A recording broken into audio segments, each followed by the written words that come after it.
मुझे अपनी तपस्या करनी है, मैं उसको करके दिखाऊंगा। Disqualify me for life, put me inside jail, I will keep going, I will not stop. मैं हूं राहुल सिंह सोलंकी। विमर्श के इस यूट्यूब चैनल पर आप सभी का स्वागत है। राहुल गांधी को मानहानि केस में सूरत की सेशन कोर्ट ने इसी साल 23 मार्च को 2 साल की सजा सुनाई थी।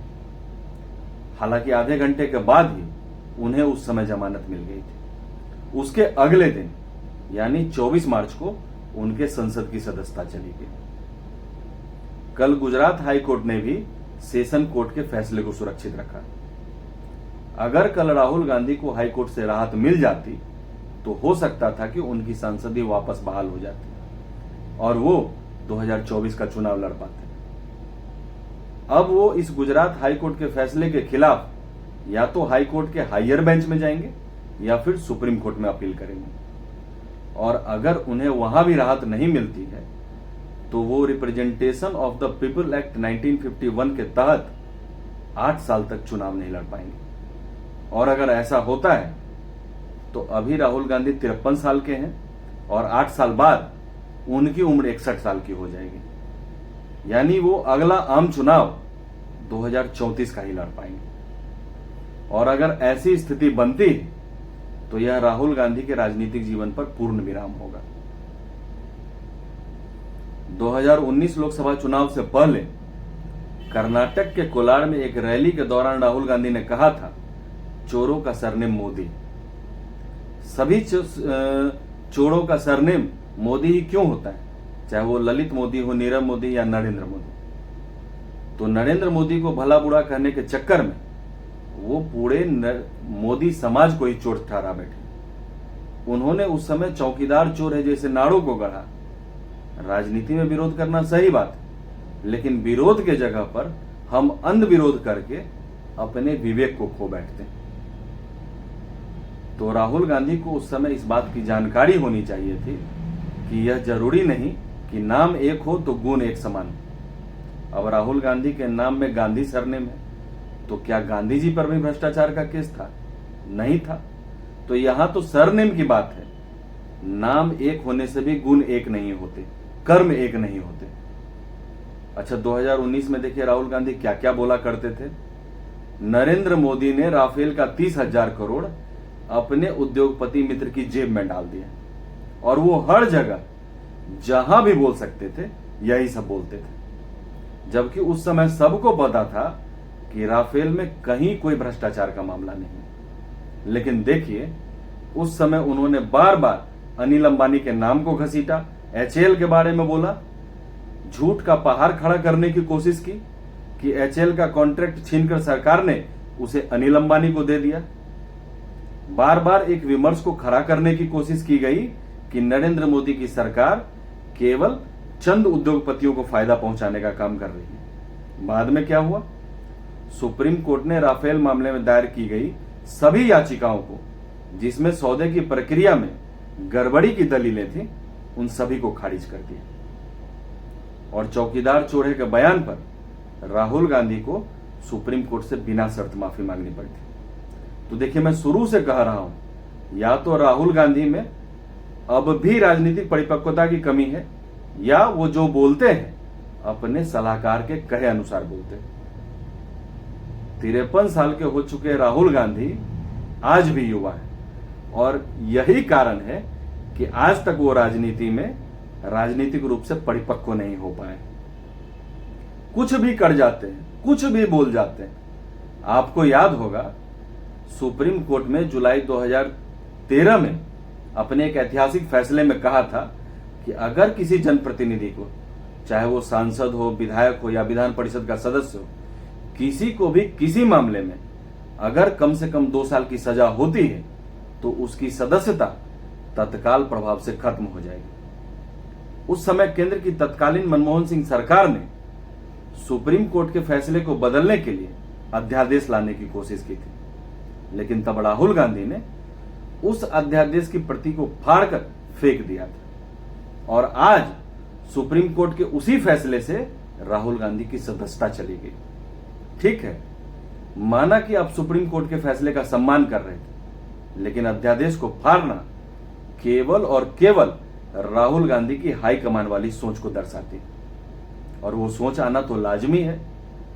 राहुल गांधी के जीवन के सबसे बड़ी उपलब्धि है कि उन्होंने नेहरू गांधी परिवार में जन्म लिया।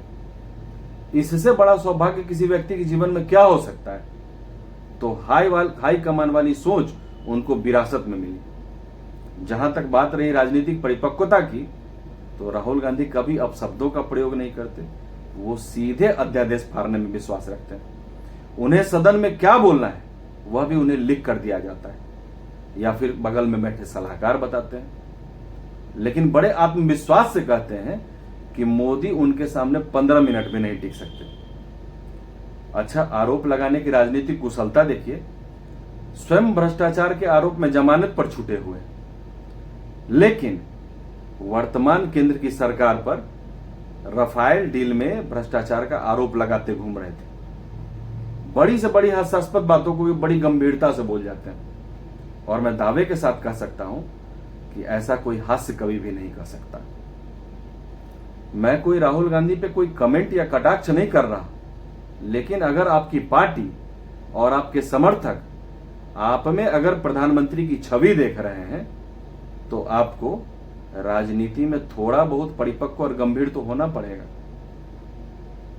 क्योंकि अभी के राहुल गांधी की गंभीरता का अंदाजा इस बात से बैठे बिठाए लगाया जा सकता है कि एक समय इन्होंने कहा था कि दुर्भाग्य से मैं संसद का सदस्य हूं।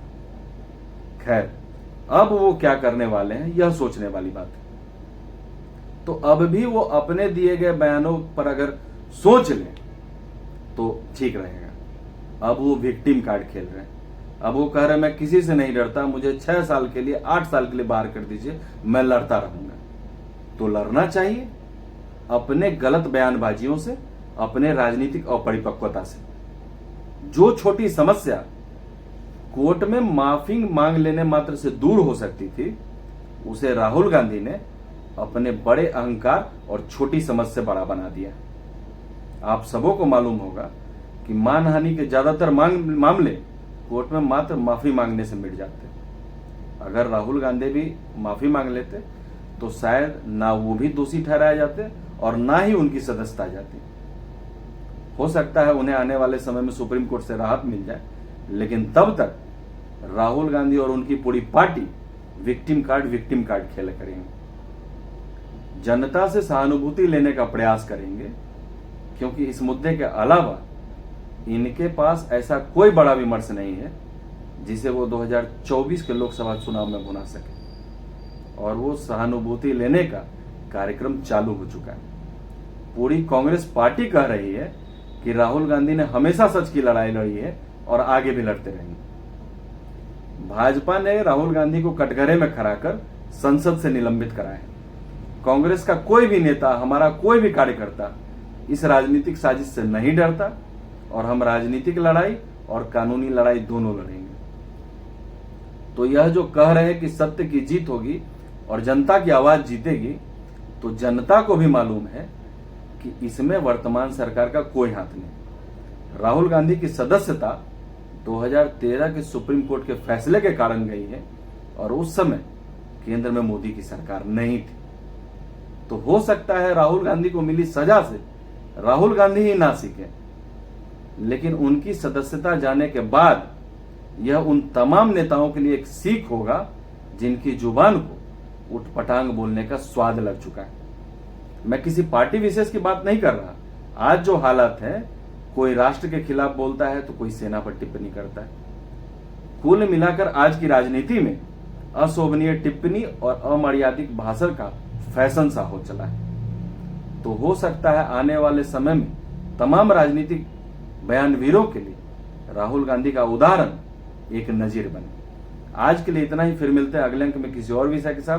तब तक के लिए इजाजत दीजिए। आपसे आग्रह है कि अगर आपको यह वीडियो पसंद आया तो आप इसे लाइक करें, शेयर करें और सब्सक्राइब जरूर करें। धन्यवाद।